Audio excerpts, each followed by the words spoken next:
بسم اللہ الرحمن الرحیم۔ السلام علیکم۔ جب بر صغیر ضلع شاہپور میں ایس پی بیٹھتے تھے، سمنا نور سے ایک بوڑھی عورت بیل گاڑی پر بیٹھ کر جہاں آباد شاہپور کے قریب اپنے گاؤں کی طرف سفر کر رہی تھی۔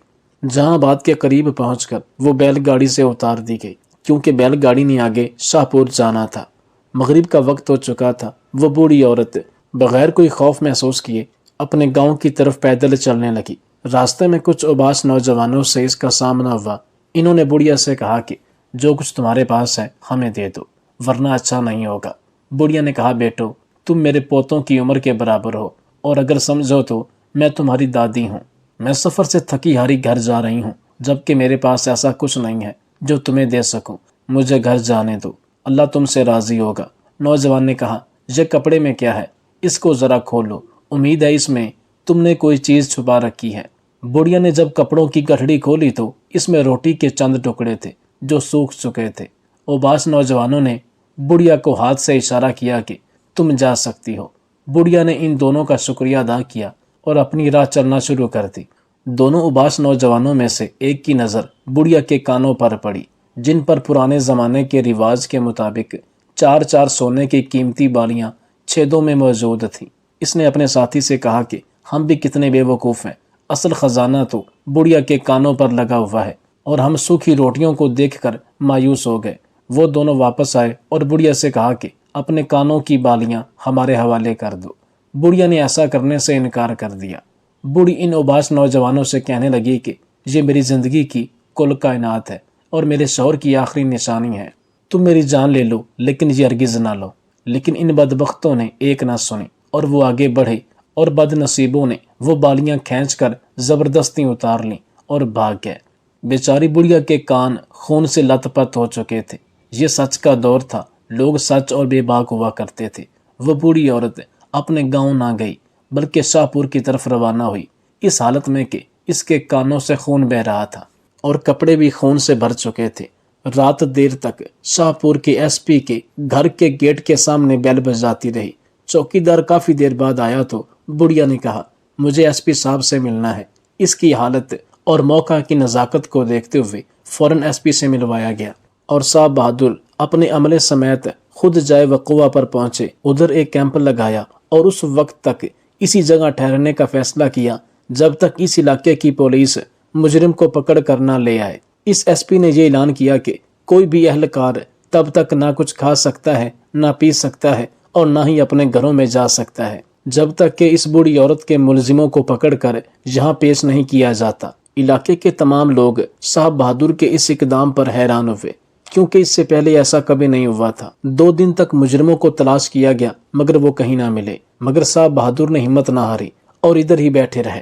گاؤں والوں کے نمبردار نے پولیس، ایس پی اور دیگر عملے کے لیے کھانے کی پیشکش کی تو یہ ایس پی غصے ہو گیا۔ گاؤں والے بڑے حیران تھے کہ ہمیں تو ایسا لگتا ہے کہ یہ بوڑھی عورت اس ایس پی کی کوئی رشتہ دار ہے، کیونکہ ایس پی بہت زیادہ غصے میں اور نہ دن کو آرام کرتا ہے اور نہ رات کو، اور نہ ہی اپنے عملے والوں کو آرام کرنے دیتا ہے۔ بس ان ملزموں کو پکڑنے کی مختلف ترکیبیں سوچنے لگا اور آخرکار اس صاحب بہادر نے ملکہ برطانیہ کی تصویر والا سونے کے ایک قیمتی سکے میں سوراخ کروایا۔ ایک ماہر سونار نے اس میں سوراخ کیا اور پھر سکے میں دھاگا ڈالا، ایک بکری کے گلے میں وہ سکہ ڈال دیا اور حکم دیا کہ اس بکری کو چھوڑ دو، یہ جہاں مرضی چلی جائے۔ بکری نے ایک سمت میں چلنا شروع کیا، وہ چلتی ہے اور ایک مخصوص فاصلے پر کچھ پولیس کے اہلکار بھی اس کے پیچھے چلتے رہے۔ کافی دیر بعد وہ بکری ایک پرانی سی حویلی کے باہر کھڑی ہو گئی اور زور زور کی آوازیں نکالنے لگی۔ اہلکاروں نے دیکھا کہ پرانی حویلی سے 2 نوجوان باہر آئے۔ بکری کو غور سے دیکھا تو گلے میں سونے کے سکے لٹکے ہوئے نظر آئے۔ اہلکاروں نے جلدی سے ان دونوں کو پکڑ لیا اور صاحب بہادر کے پاس لے آئے۔ صاحب بہادر سے پوچھا گیا کہ آپ نے بکری کے گلے میں سونے کے سکے کیوں ڈالے؟ اس نے بتایا کہ یہ ایک خاص نسل کی بکری ہے، اس کے گلے میں سونا تھا، یہ اسی سمت ہی گئی جہاں قدیم سونا موجود تھا۔ بڑھیا کے کانوں کی بالیاں بھی قدیم سونے سے بنی ہوئی تھیں، اس لیے مجرموں کو پکڑنے میں آسانی ہوئی۔ صاحب بہادر نے ان دونوں مجرموں سے پوچھا کہ اپنی سزا خود ہی منتخب کرو۔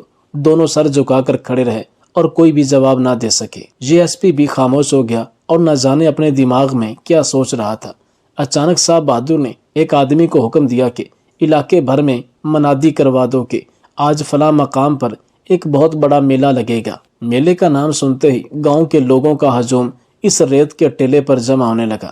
جب ہزاروں کی تعداد میں لوگ جمع ہو گئے تب اس نے بڑھیا کے ہاتھ میں ایک گرم سلائی دی اور کہا کہ دونوں نوجوانوں کے کانوں سے گرم سلائی گزارو تاکہ ان کو بھی اس درد کا احساس ہو جو تم نے محسوس کیا۔ ہجوم میں کھڑا ہر شخص بڑے ہی غور سے دیکھ رہا تھا جب وہ دونوں درد سے چلا رہے تھے۔ ایس پی نے میلے کا نام صرف اس لیے لیا کہ لوگوں کو اکٹھا کیا جا سکے اور ان دونوں کو سزا دیتے وقت ہر آدمی یہ دیکھ لے کہ اگر کوئی چوری یا بدکاری کرے گا تو اس کی سزا کیا ہوگی۔ لوگوں نے اس واقعہ سے بہت زیادہ عبرت حاصل کی۔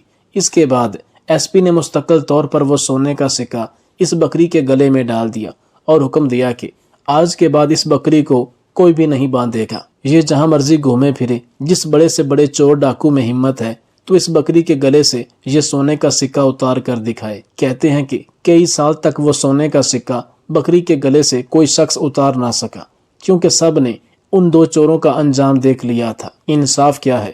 بر صغیر کا ایک گاؤں اپنی نوعیت کا ایک عجیب گاؤں تھا جس میں موجود تمام گھروں کے دروازے نہیں تھے۔ وجہ یہ تھی کہ وہاں پچھلی ایک صدی سے کوئی ایسا واقعہ نہیں ہوا تھا جس میں لوگوں کے مال جان کو کسی قسم کا خطرہ ہو۔ لوگوں کے مال مویشی سارا دن ایک دوسرے کے کھیتوں میں چرتے پھرتے تھے اور شام کو اپنے اپنے گھروں میں واپس چلے جاتے تھے۔ اگر کسی کا دل نہ کرتا اپنے گھر واپس جانے کا تو وہ جس گھر میں ہوتا رات کو ادھر ہی قیام کرتا بغیر کسی ڈر خوف کے۔ اگر کسی گھر میں شادی ہوتی تو گویا پورا گاؤں سجایا جاتا اور ایک دوسرے کی غمی میں بھی سب شریک ہوتے تھے۔ یہ گاؤں انسانوں کا گاؤں نہیں لگتا تھا کیونکہ یہاں پر بہت زیادہ احساس پیار محبت پایا جاتا تھا۔ نہایت ذہین اور معصوم لوگ رہتے تھے۔ ایسا لگتا تھا جیسے یہ کوئی اللہ تعالیٰ کی خاص مخلوق ہے۔ مہمان نوازی جس طرح یہ کرتے تھے اس طرح کوئی بھی نہ کرتا تھا۔ اس دور میں جب بھی ان کے گاؤں میں کوئی بھی ماں، بہن، بیٹی، کوئی بھی عورت کسی بھی شکل میں جاتی تو وہ اس کو بغیر چادر کے اپنے گاؤں سے واپس نہیں آنے دیتے تھے۔ اسی گاؤں میں ایک زمیندار اور سرپنچ جس کا نام راجہ خسرو پرویز تھا، یہ کاشتکار ہونے کے ساتھ ساتھ ایک انگریز کمشنر کا منشی بھی تھا۔ کرپال وانا گاؤں کے مسائل حل کرانے میں پیش رہتا تھا اور تمام گاؤں والے راجہ خسرو پرویز کی بہت عزت کرتے تھے۔ ایک دفعہ منشی کی بیٹی کپاس کے کھیت میں کپاس چن رہی تھی کہ ایک عجیب واقعہ پیش آیا۔ کسی نامعلوم آدمی نے اچانک پیچھے سے چاندنی پر ایک نشہ آور کپڑا پھینکا۔ اس سے پہلے کہ چاندنی مڑ کر اس شخص کو دیکھ پاتی وہ بے ہوش ہو کر کھیت میں گر پڑی۔ اس ملعون شخص نے چاندنی کو داغدار کیا جبکہ وہ کھیت کے درمیانی حصے میں موجود تھی اور وہاں کسی کی آمد و رفت کا امکان نہیں تھا۔ کافی دیر بعد رانی کو ہوش آیا تو وہ نیم برہنہ حالت میں تھی۔ اس کے آدھے کپڑے پھٹ چکے تھے اور اسے اس بات کی بھنک لگ چکی تھی کہ اسے زیادتی کا نشانہ بنایا گیا ہے۔ چاندنی کا جسم سر سے لے کر پاؤں تک پسینے سے شرابور تھا اور وہ ڈر کے مارے کانپ رہی تھی کہ اب کیا کرے۔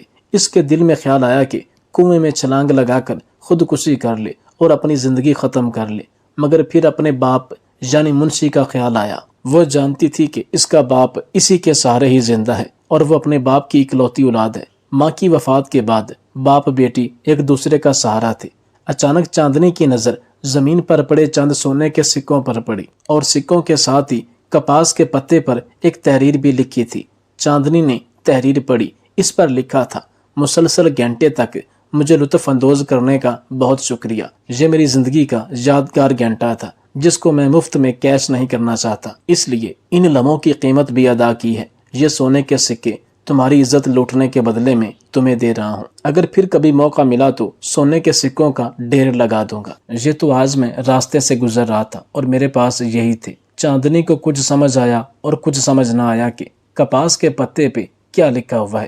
کافی سوچ بچار کے بعد جب اسے کچھ سمجھ نہ آیا تو گھر کی بجائے انگریز کی عدالت میں جا پہنچی اور اپنے باپ کا سامنا نہیں کر سکتی تھی۔ اسے معلوم تھا کہ اگر اس کے باپ نے چاندنی کو اس حالت میں دیکھ لیا تو وہ دنیا میں کسی کو منہ دکھانے کے قابل نہیں رہے گا اور وہ خودکشی کر لے گا۔ عدالت میں بڑی مشکل سے پہنچی اور کہنے لگی کہ قاضی صاحب، میں اس گاؤں کی بیٹی ہوں اور میرے ساتھ یہ ظلم ہوا ہے۔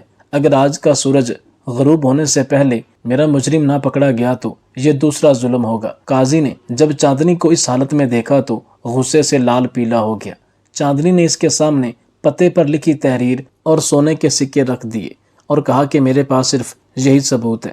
قاضی نے حکم دیا کہ اس گاؤں کے تمام مردوں کو عدالت کے احاطے میں جمع کیا جائے۔ کچھ ہی دیر میں تمام مرد عدالت میں جمع ہوئے اور ایک ماہر شناسی کو بھی بلایا گیا جو لکھائی کی شناخت کر سکتا تھا۔ شناسی نے ایک ایک کر کے سب کی لکھائی کی، مگر کسی کی بھی ہینڈ رائٹنگ میچ نہ ہوئی۔ چاندنی کا باپ منشی بھی عدالت میں پہنچ گیا اور بلند آواز میں چیخ چیخ کر کہنے لگا، آج تم سب کے لیے مر جانے کا مقام ہے۔ میں نے تم لوگوں کے حقوق کی جنگ لڑی، جس قوم کی فلاح کے لیے دن رات محنت کی، مگر افسوس کہ تم نے میری بیٹی کو ہی داغدار کر ڈالا۔ عدالت میں موجود تمام لوگوں نے منشی سے کہا کہ یہ جرم کرنے سے پہلے ہم ہلاک نہ ہو جاتے، ہم نے ایسا کچھ نہیں کیا۔ چاندنی کو اپنی سگی بہنوں سے بڑھ کر سمجھتے تھے۔ عدالت میں موجود ایک بوڑھے شخص نے کہا کہ قاضی صاحب، چاندنی کے ساتھ زیادتی کرنے والا شخص بڑا چالاک تھا۔ ایسے محسوس ہوتا ہے جیسے اس کے دل میں انتقام کی آگ جل رہی تھی، ورنہ وہ پتے پر تحریر نہ لکھتا اور نہ ہی سونے کے سکے رکھ کر جاتا۔ قاضی نے منشی سے پوچھا کہ تمہارا کسی سے کوئی جھگڑا تو نہیں ہے؟ جس پر منشی نے بتایا کہ ایسی کوئی بات نہیں، ہمارا کسی سے کوئی جھگڑا نہیں، نہ ہی میں نے زندگی میں کسی سے بحث کی اور نہ ہی دل دکھایا۔ سونے کے سکوں کو دیکھ کر قاضی کے دماغ میں ایک ترکیب آئی۔ کافی دیر سوچنے کے بعد قاضی نے سپاہیوں سے کہا کہ پانی کا ایک بڑا سا برتن لایا جائے، اس پانی کو آگ پر گرم کیا جائے۔ میں دیکھتا ہوں کہ جب مجرم کو کھولتے ہوئے پانی میں ڈالا جائے گا تو اپنے گناہ کا اقرار کیسے نہیں کرے گا۔ عدالت میں موجود سب لوگ خوف سے کانپنے لگے اور قاضی سے التجا کرنے لگے کہ خدا کی قسم، ہم بے گناہ ہیں، ہمارے ساتھ ایسا ظلم مت کرو۔ ایک بڑے سے کڑاہا میں پانی ڈال کر اسے بہت زیادہ آگ کی طرح گرم کیا گیا۔ قاضی نے حکم دیا کہ عدالت میں موجود تمام مرد قطار میں کھڑے ہو جائیں۔ یہ بات سنتے ہی گاؤں کے مرد حضرات کی چیخیں نکل گئیں، انہیں اپنی موت اپنی آنکھوں کے سامنے نظر آنے لگی۔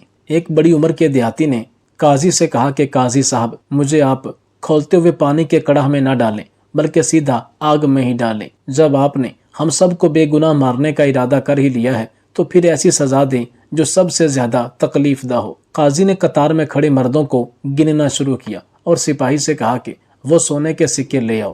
سپاہی سونے کے سکے قاضی کے سامنے لایا تو قاضی نے انہیں کھولتے ہوئے پانی میں ڈالا۔ عدالت میں موجود تمام لوگ قاضی پر حیران ہوئے کہ یہ آخر کرنے کیا جا رہا ہے، مگر اب انہیں اس بات کا یقین ہو چکا تھا کہ کم از کم ہم تو پانی میں نہیں ڈالے جائیں گے۔ قاضی نے کڑاہا پر پانی کی اوپر والی تہہ پر غور کیا اور فوراً سپاہیوں کو حکم دیا کہ اس گاؤں کے جتنے بھی قصاب ہیں ایک ایک کو ڈھونڈ ڈھونڈ کر عدالت میں پیش کیا جائے۔ سپاہی جانتے تھے کہ اس گاؤں میں صرف 2 ہی قصاب گوشت فروخت کرتے ہیں جو اسی قطار میں موجود تھے، جو عدالت کے احاطے میں قاضی کے کہنے پر بنائی گئی قطار میں کھڑے تھے۔ قاضی نے دونوں کو آگے آنے کا حکم دیا۔ ایک کا نام رمضان قصائی اور دوسرے کا نام مولوی شکایت اللہ قصائی تھا۔ قاضی نے گاؤں والوں سے پوچھا کہ آج کے دن دونوں نے دکان کھولی تھی یا نہیں۔ سب گاؤں والے جانتے تھے کہ مولوی شکایت اللہ قصائی جمعہ کے دن گوشت فروخت نہیں کرتا، جبکہ رمضان قصاب ہفتے کے 7 دن گوشت فروخت کرتا ہے۔ قاضی نے رمضان قصاب کو حوالات میں بند کیا اور سپاہیوں سے کہا، اسے اس وقت تک مارتے رہو جب تک یہ اپنے جرم کا اعتراف نہ کرے۔ انہوں نے قصاب کو تشدد کا نشانہ بنایا تو اس نے اپنے جرم کا اعتراف کر لیا۔ سب گاؤں والے حیران تھے کہ قاضی نے مجرم کو کیسے پکڑا اور اس کی شناخت آخر کیسے کی۔ قاضی نے کہا کہ جب میں نے ان سکوں کو کھولتے ہوئے پانی میں ڈالا تو پانی پر گوشت کی چکنائی کی ایک تہ بن گئی۔ بس مجھے سمجھ آ گئی اور میرا دل مطمئن ہو گیا کہ یہ کام ایسا شخص کر سکتا ہے جس نے یا تو کوئی تازہ جانور کی پیدائش کر کے آیا ہو یا پھر پھٹے پر گوشت فروخت کرتا ہو۔ تحقیق کرنے پر پتہ چلا کہ گاؤں میں آج کسی نے کوئی جانور ذبح نہیں کیا، تو سارا شک ان 2 قصاب پر ہی ہوا۔ آج چونکہ جمعے کا دن تھا، لہٰذا مولوی صاحب نے آج اپنا پھٹا بند کر رکھا تھا، جبکہ رمضان قصاب کی دکان کھلی تھی۔ اس نے چاندنی کو کپاس کے کھیت میں اکیلے ہی جاتے دیکھا تو ادھر سے ہی چاندنی کا پیچھا کیا۔ انہی گوشت والے ہاتھوں سے سکے جیب میں ڈالے، پھر جیب سے باہر بھی نکالے۔ جس وقت چاندنی کپاس کے کھیت میں گئی تھی اس وقت اس کی دکان بھی بند تھی۔ اسی پر شک کیا گیا اور اب تو اس نے اپنے جرم کا اعتراف بھی کر لیا۔ قصاب کو اس کے جرم کی عبرتناک سزا دی گئی۔ اسے سپاہیوں نے پکڑ کر اسی کھولتے ہوئے پانی کے کڑاہا میں ڈال دیا۔ سب دیہاتیوں نے اپنی آنکھوں سے اسے تڑپتے ہوئے دیکھا اور اس کی چیخیں سنیں۔ اس کے بعد کرپالوانہ گاؤں میں کبھی ایسا واقعہ دوبارہ پیش نہ آ سکا۔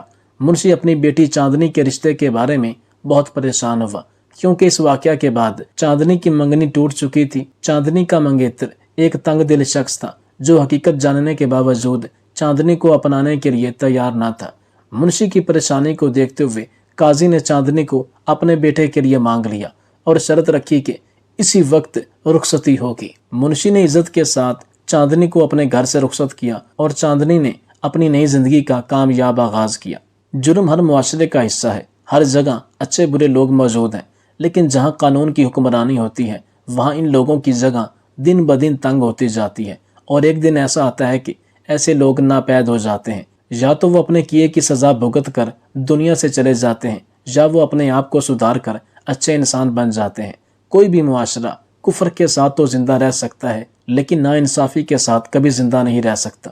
کوئی بھی معاشرہ، کوئی بھی قوم جس میں انصاف کا بول بالا ہو، وہ تھوڑے یا زیادہ عرصے میں ترقی کی راہ پا لے گا۔ جہاں انصاف نہیں، وہاں اگر سونے کے مینار بھی ہوں تو وہ معاشرہ، وہ قوم کبھی ترقی کرنا تو دور کی بات، دن بدن پستی اور ضلالت کی دلدل میں دھستی چلی جائے گی۔ آخر میں جس دن پاکستان میں صرف حقیقی عدل کا نظام قائم ہو گیا، میں لکھ کر دیتا ہوں کہ اسی دن سے پاکستان کی معاشی حالت، بے روزگاری اور جتنے مسائل ہیں وہ ہر آئے روز کم ہوتے چلے جائیں گے۔ جب امیروں اور غریبوں کو برابر کے حقوق، برابر کا انصاف ملنے لگا تو وہ دن دور نہیں جب ہمارا ملک بھی ترقی یافتہ ممالک میں شامل ہوگا۔ لیکن صد افسوس کہ آج ہوا کی بیٹی اس ملک میں محفوظ نہیں ہے۔ معصوم بچے زیادتی کے بعد قتل ہو رہے ہیں۔ معصوم بچوں کے سامنے ان کی ماں پر تشدد کیا جاتا ہے اور ریپ ہوتا ہے۔ 3 معصوم بچوں کے سامنے اندھا دھند فائرنگ کر کے ان کے والدین کو مار دیا جاتا ہے۔ ڈیوٹی پر موجود ایک پولیس اہلکار کو اڑا دیا جاتا ہے، جس کے ثبوت بھی سامنے آئے مگر کچھ نہ ہو سکا۔ مجرم وکٹری کا نشان بنا کر عدالت سے نکلتا ہے، مگر عوام ہے کہ خاموش اور بے حس ہو کر اپنی باری کا انتظار کر رہے ہیں۔ ہر کوئی اسی خوف میں مبتلا ہے کہ ان کی باری کب آئے گی۔ خدا را، اپنی نسلوں کو بچانے کے لیے آپ ہی کو کچھ کرنا ہوگا، ورنہ بہت دیر ہو جائے گی۔